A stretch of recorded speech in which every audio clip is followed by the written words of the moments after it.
భాగ్యశ్రీ. వంశీ గారు hi. Bhagyashree. Hi. Yeah hi.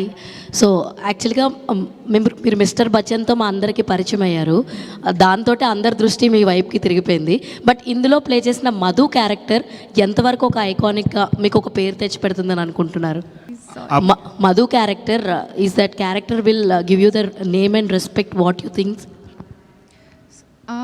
I think it's a very sincere role, like Vijay said, and it'll give you a glimpse of my performance, I would say.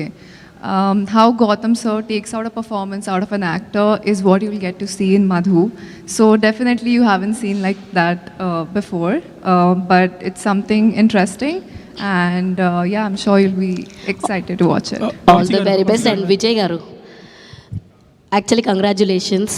Already Kingdom success vibe మాకు అందుతుంది. మీరు చెప్పిన ప్రతి మాట నిజం కావాలని ఆ దేవుడిని డెఫినెట్లీ తదాస్తు తదాస్తు. యాక్చువల్గా మీ లుక్ ఏదైతే ఉందో దీనికి మీ ఫ్యాన్స్ నుంచి వచ్చిన రెస్పాన్స్ ఏంటి? వాట్ ఈస్ మీ ఫ్యాన్స్కి మీకు ఇంటరాక్షన్స్ జరుగుతుంటాయి కదా, సో వాళ్ళ నుంచి ఈ ఎగ్జాక్ట్ లుక్కి. సో ఇది వేరే లుక్, సినిమా లుక్ అంటున్నా. Yeah cinema look. Cinema look enjoy చేస్తున్నారు కదా, గట్టిగా ఎంజాయ్ చేస్తున్నారు. అండ్ అన్నా సాంగ్ ఏదైతే ఉందో అది సాంగ్ రిలీజ్ చేసినప్పుడు ఆనంద్ గారితో ఒక గ్లిమ్స్ వీడియో వచ్చింది. That was like fantastic. చాలా ఎంజాయ్ చేసాం. చూసిన ప్రతిసారి we also connect for that video. మీ ఇద్దరు ఆడుకునేది, భుజమ్మే చెయ్యేసేది. అయితే ఆ సాంగ్కి అండ్ ఆ వీడియోకి మీ పేరెంట్స్ రియాక్షన్ ఏంటి?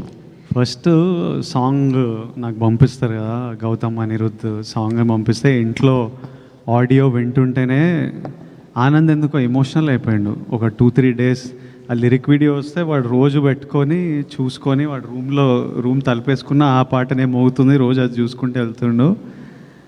మమ్మీ అన్నది వీడేందో సాంగ్ వినేసి ఎమోషనల్ అయిపోతుండ్రా అదే చూస్తుండని. I think it started reminding him of everything, 33 years of me and him and our lives and stuff. నాతోనే చదువుకున్నాడు, సేమ్ స్కూల్ ఇవన్నీ. సో ఇంకా వాడు మమ్మీని అడిగి నేను ఇట్లా I want to make something అని చెప్పి వాడే చేసిండు అదంతా. వాడు చేసి వాడు నాకు పంపిస్తే సరే అని we shared it like glimpses of our life.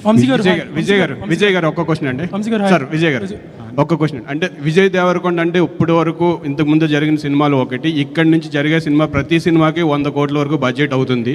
So థియేటర్లకి జనాలు రావట్లేదు అని కొంతమంది ప్రొడ్యూసర్లు చాలా బాధపడుతున్నారు. సో నెక్స్ట్ జరిగే సినిమాల్లో మీ పోర్షన్ ఏదైనా ఉంటుందా? షేరింగ్ అంటే మీ ఓన్ ప్రొడక్షన్ హౌస్ కానీ రెమ్యునేషన్స్ కాకుండా షేరింగ్ బేసిస్లో ఏమన్నా మీకు ఐడియా ఉందా? అంటే ఇప్పుడు జరిగే ప్రతి సినిమాకు 100 కోట్లు దాటుతున్నాయి బడ్జెట్లో. దాటుతున్నాయి కానీ ప్రజలు వస్తలేరు అని అట్లా ఏం అనిపిస్తలేదు. నిన్న ఈరోజు బుకింగ్స్ చూస్తుంటే గట్టిగానే వస్తుంది అనిపిస్తుంది. సో మంచిదే.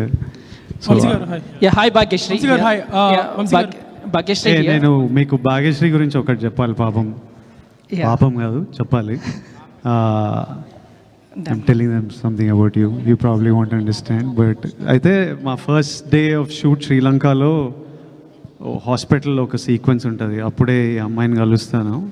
నాకు ముందు రోజు సీన్ పేపర్, ఆ నెక్స్ట్ డే సీన్ నాకు కావాలి. ఆ సీన్ పేపర్ చదివిన అమ్మాయికి పెద్ద సినిమా శ్రీలంకలో ఉంది కాబట్టి సిన్హలీస్లో ఏదో పెద్ద డైలాగ్ ఉంటుందన్నమాట. తర్వాత నేను సిన్హలీస్లో ఏదో రిప్లై చేయాలి. తర్వాత చిన్న కాన్వర్జేషన్ నడుస్తుంది. నేను అమ్మాయి 6-7 లైన్లు చదవంగానే పిల్లకి తెలుగుయే రాదు, ఇప్పుడు సిన్హలీస్ ఏడ నేర్చుకొని వస్తుంది, రేపు చాలా టైం పడుతుంది ఈమె నేర్చుకునే వరకు అని నా డైలాగ్ నేర్చుకోకుండా వెళ్ళిన సెట్కి. రేపు ఆమె నేర్చుకునే టైంలో నావి 2 లైన్లు అవి నేర్చేసుకుంటా అని వెళ్ళి సెట్లో దిగి గౌతమ్ యాక్షన్ అనగానే టప సిన్హలీస్లో మాట్లాడేసి, so she is that well prepared and put her complete effort into performing, and she did a great job in the film. Now me question Bhagyashree ki darling, me question. అడుగుతున్నాడు వంశీ అని. నేను వెళ్తాను, నాకు release ఉంది, నేను ఎక్కడ ఉంటే release అయిపోయి. వంశీ గారు ఒక చిన్న క్లారిటీ. వంశీ గారు సార్ ఒక చిన్న క్లారిటీ. ఇందాక లక్ష్మి గారు అడిగారు పిఆర్ఓల గురించి ఒకటి. అంటే నేను పిఆర్ఓ అసోసియేషన్ సెక్రటరీగా నేను మాట్లాడుతున్నా, ప్లస్ జర్నలిస్ట్ నేను. మీరు అలా అనటం వల్ల పిఆర్ఓలు అందరూ హట్ అయ్యారు. అంటే మీరు ఎవరినైతే టార్గెట్ చేశారో వాళ్ళని డైరెక్ట్ పేరు చెప్తే బాగుండేది. పిఆర్ఓ వ్యవస్థను నిందించారు. నేను ఒక సెక్రటరీగా, పిఆర్ఓ సెక్రటరీగా అడుగుతున్నాను. ప్లస్ సినిమా రిలీజ్ హడావిడి అయిపోయిన తర్వాత పిఆర్ఓ మన అసోసియేషన్ అంతా మనం కూర్చుని మంచి డిస్కషన్, అంటే మీరు చేసే కామెంట్ చేశారు, చేసిన తర్వాత మీరు అలా అనడం కరెక్ట్ కాదు. కూర్చుందాం అంటున్నా నేను, ఇప్పుడు కాదు సార్. మీరు ఒక పబ్లిక్ ప్లాట్ఫామ్ మీద మీరు అలా ఓపెన్ చేశారు దాన్ని. దానివల్ల నన్ను చాలామంది అడిగారు, ఏంటి మీరు ఇలా బెదిరిస్తారా పిఆర్ఓలు అని ఖచ్చితంగా అడిగారు నన్ను. నేను సమాధానం ఖచ్చితంగా చెప్పుకోవాలి సార్, నేను ఖచ్చితంగా. ఎందుకంటే జోక్ చేశాడని చెప్పండి సార్, వంశీ జోక్ చేశాడు ఇంటర్వ్యూలో అని చెప్పండి, పర్లేదు. అలా సార్ నాకు రిలీజ్ ఉందండి ప్లీజ్. సార్ ఉండొచ్చు సార్, కానీ మీరు అలా నింద వేసి తప్పించుకోవడం తప్పు.